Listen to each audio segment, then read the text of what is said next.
আর আমরা যখন কোনো মেসেজ দেই, এটা হচ্ছে আমাদের মুসলিম জাতির কল্যাণের জন্য। আজকে আমরা অধিকাংশরা আমাদের বড়দের এই বার্তা, আমাদের মেসেজগুলো আমরা গ্রহণ করছি না বিধায় আমাদের চরিত্র ঠিক হচ্ছে না। আর যখন চরিত্র আমরা ঠিক হচ্ছে না, তখন আমাদের বিশৃঙ্খলা যেমনটা তেমনই দেখা দিচ্ছে। না, আমাদেরকে কথা শুনতে হবে এবং মানতে হবে, কারণ এটা হচ্ছে মুমিনদের গুণ। আল্লাহ কি বলেছেন? ইন্নামা কানা কাউলাল মুমিনিনা ইযা দুউ ইলাল্লাহি ওয়া রাসূলিহি লিয়াহকুমা বাইনাহুম আইয়াকুল সামি'না ওয়া আতা'না। এটা সূরা নূরের মধ্যে আপনি পেয়ে যাবেন, সম্ভবত 51 নম্বর আয়াত, 24 নম্বর সূরার 51-তে রয়েছে যে আল্লাহ বলেছেন ইন্নামা কানা কাউলাল মুমিনিন, নিশ্চয় মুমিনদের ওপিনিয়ন বা এটা ছাড়া আর কিছুই না, মানে মুমিনদের কথা এটাই হবে। সেটা কি? তারা বলবে যখনই আল্লাহ এবং তার রাসূলের পক্ষ থেকে কোনো মীমাংসার জন্য তাকে ডাকা হবে যে তোমার উপরে কোরআন হাদিসের এই ফয়সালা, সেই ব্যক্তি বলবে সামি'না ওয়া আতা'না, আমি শুনলাম এবং মানলাম। কিন্তু আমাদের মুসলিমদের চরিত্র কিন্তু বর্তমানে এমন না। আপনি ভুলেই গেছেন যে আপনি যে আল্লাহর কাছে মুমিন হইতে পারতেছেন না, এটা আপনি ভুলে গেছেন। আপনার থিওরি আর আল্লাহর থিওরির মধ্যে পার্থক্য কি?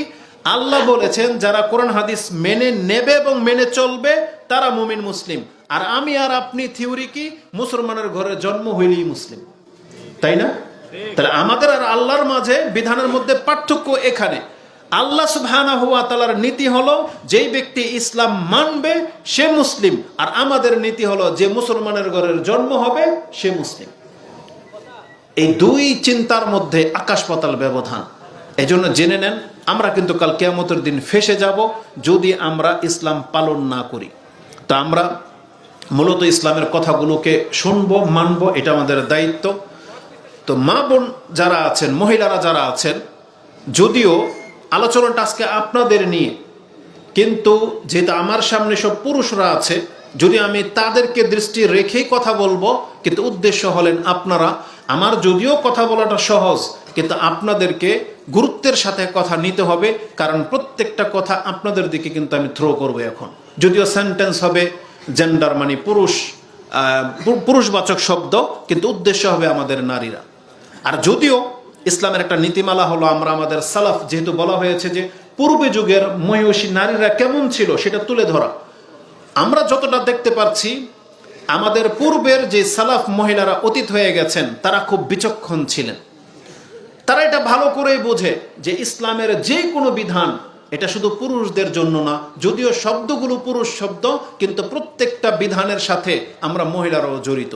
যেমন কোরআনে আল্লাহ বলেছেন আকিমিস সালাহ, তোমরা নামাজ কায়েম করো। আল্লাহ কাকে বলেছেন? পুরুষদেরকে নাকি সবাইকে? সবাইকে। তো যে কোনো জায়গায় আল্লাহ বলেছেন ইয়া আইয়ুহাল্লাযীনা আমানু, হে ও হে যে ঈমান এনেছো। এখন ঈমান কি শুধু পুরুষরা আনছে নাকি নারীরাও?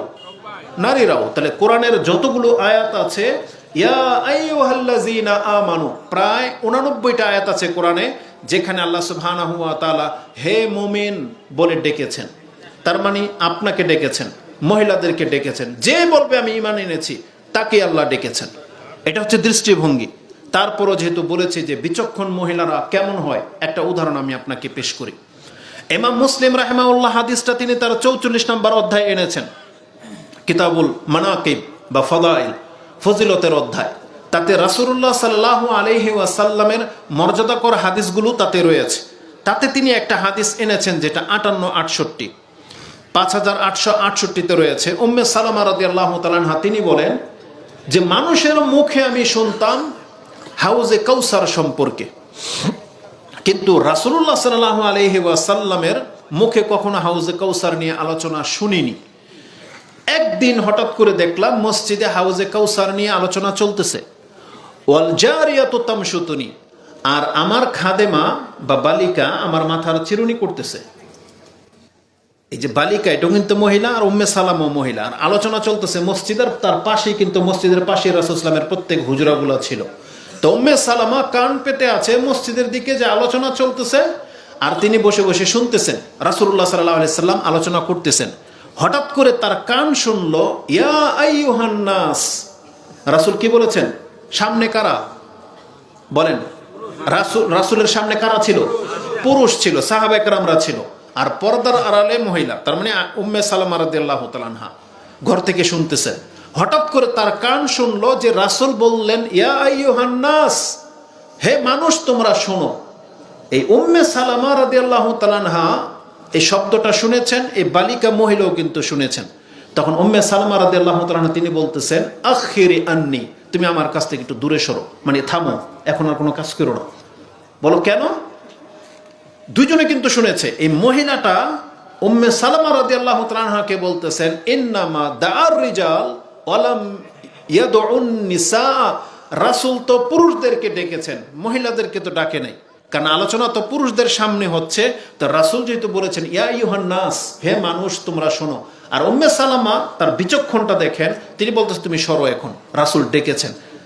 আর বলতেছে মহিলাদেরকে তো ডাকে নাই, ইন্নামা দাআর রিজাল, রাসূল তো পুরুষদেরকে ডেকেছেন।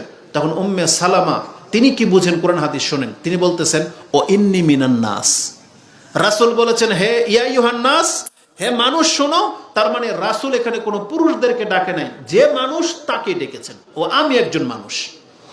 তার মানে আমাদের মহিলাদেরকেও ঠিক এতটা বিচক্ষণ হইতে হবে যে কোরআন হাদিসের হয়তো পুরুষদেরকে সম্বোধন করা হয়েছে, কিন্তু ওই প্রত্যেকটা আয়াত তার মধ্যে মহিলারাও শামিল। ইসলামের যে কোনো বিধিবিধান আছে তাতে মহিলারাও শামিল।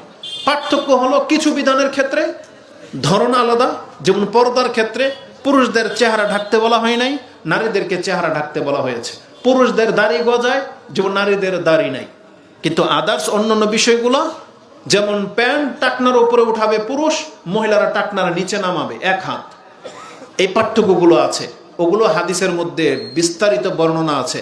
কিন্তু সিয়ামের ক্ষেত্রে, জাকাতের ক্ষেত্রে, হজের ক্ষেত্রে, প্রত্যেকটা ক্ষেত্রে যেখানে আল্লাহর ইবাদতকে বাস্তবায়ন করতে বলেছেন, এখানে পুরুষ মহিলা সবাই শামিল।